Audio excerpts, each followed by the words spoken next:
Hello, parents. I have included in your child's binder two packets.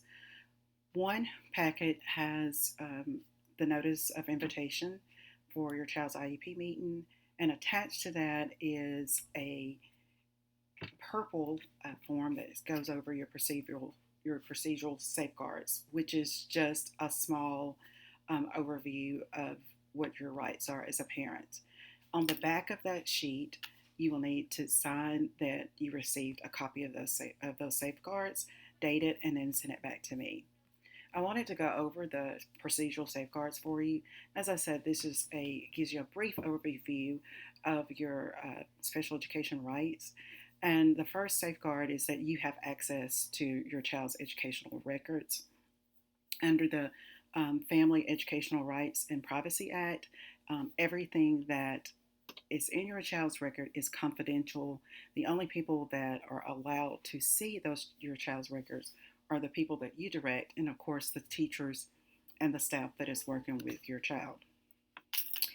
And the second safeguard is that you are allowed to get an independent educational evaluation. If you disagree with your child's evaluation that was conducted here at school, you have the right to seek an independent evaluation for your child. The third right is safeguard is parent participation. You have the legal right to participate in all meetings that are held for your child, including your child's IEP meeting. Your fourth right is that you safeguard is that we are supposed to provide prior notice of any type of meeting or anything that will be changed to your child's educational plan.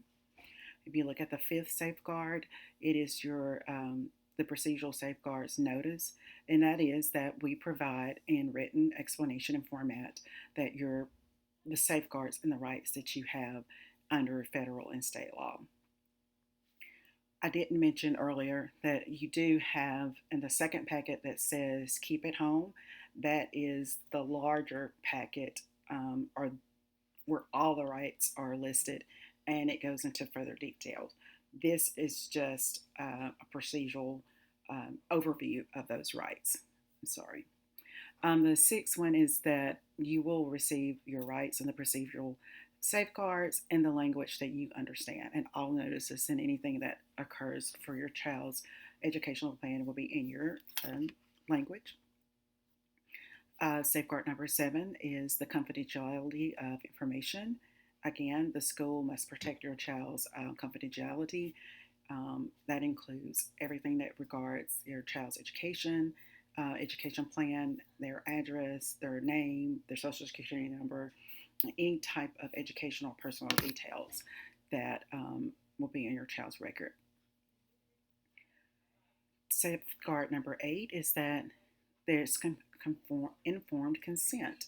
So before conducting any type of evaluation or providing any type of special education services, the school must have your informed consent in writing before anything can take place. Safeguard number 9 is to stay put rights. The stay put provision allows your child to stay where he or she is while the school goes through any type of dispute that may occur between the school and you as the parent. Safeguard number 10 is due process. If you have a dispute with the school about your child's special education services, you can use what is called due process. And this is just a formal way of resolving any type of different disagreements that may occur between the school and the parent. Safeguard number 11 is a civil action. If you're unhappy with the results of the due process, you do have the right to file a civil lawsuit. Safeguard number 12 is mediation. And mediation is also an alternative to a due process hearing. You have a mediator, which is a neutral third party that will help the school and the parents resolve any type of dispute. Safeguard number 13 is the reimbursement of attorney fees. A judge or a hearing officer can order a school to pay for attorney fees if you win a due process hearing or civil action. Safeguard 14 is the state level appeal. Parents have the right to appeal the result of a due process hearing to the State Department of Education. Safeguard 15 is a state complaint.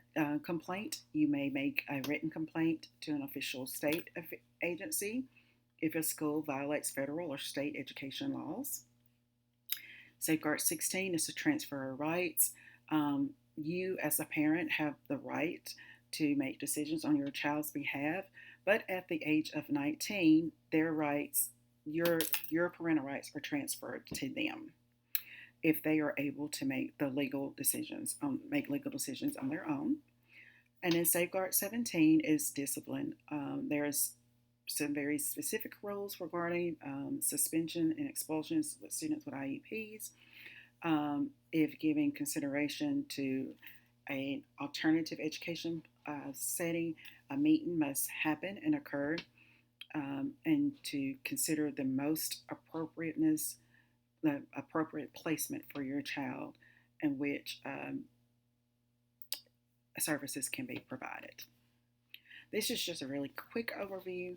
If you have any questions, you please feel free to contact me or by text message, or you can call the school, and I'll be glad to go over it more in depth.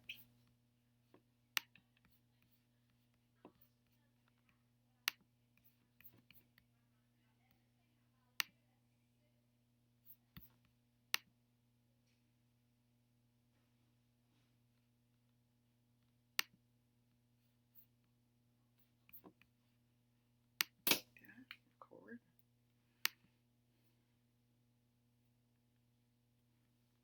I didn't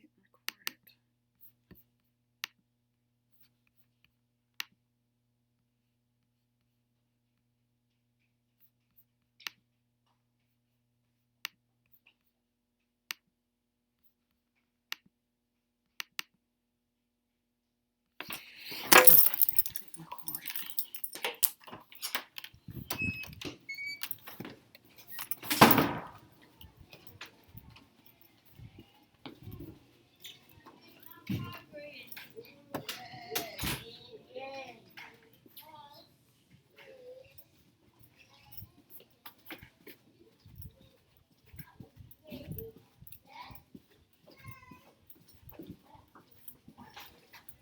Hey, Miss Mills.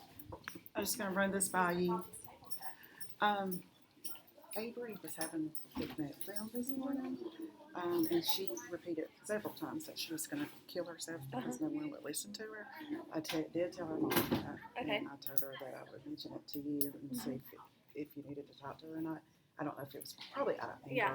But is she here right now? She's here. Mm-hmm. She is here today? Mm-hmm. We called her mom 3 times because it took her a long time she saw it, get her under control. But she, hey, thank you. Off her table, she was on Respirol. I think for like mood disorder. She was virtual all third year, and she hasn't been any type of medication this year. And I think it's just beginning to ramp up. Yeah. And so she thinks everyone is against her. She's just real paranoid. But she said probably about 10 times, I'm going to kill myself. Okay, yeah. I'll get her. And then, like, in the future when that happens, somebody needs to be gotten immediately. We're supposed to get them immediately, and they're not supposed to be by themselves after they say that. Oh, okay, sorry. Okay, she's been with me all day, but... Is she with you still? Yeah, she's still with me. I'm not letting her go back in there because she said she's going to punch someone in the face. So, she's not going back in there today. Well, there's probably been an adult in your room with her all day. Oh, yes. Yes. So it'll be okay. She can't be there. She's trying to get back in there too. And you've already talked to her mom about it. I sent her a message on her thing because she said she was in a meeting. I thought Mom was coming up here, but she didn't. She never did. Okay. I'm going to go give something to Julie, and when I walk by, I'm going to grab her. Okay. That sound good? Mm-hmm.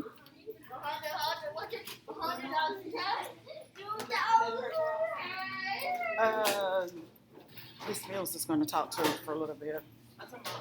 Avery, Lauren, she can go outside, and DJ, and RJ, you can go too. Miss Mills is going to have to talk to you because of some of the things you were saying this morning. And then I'll come. They go back to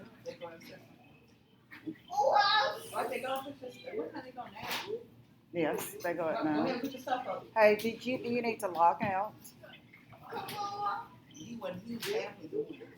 Yes, because he feels like RJ is doing that he should be doing it too. Um,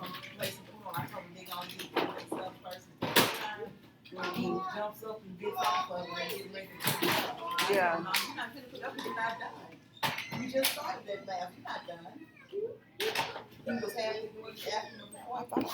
Yeah,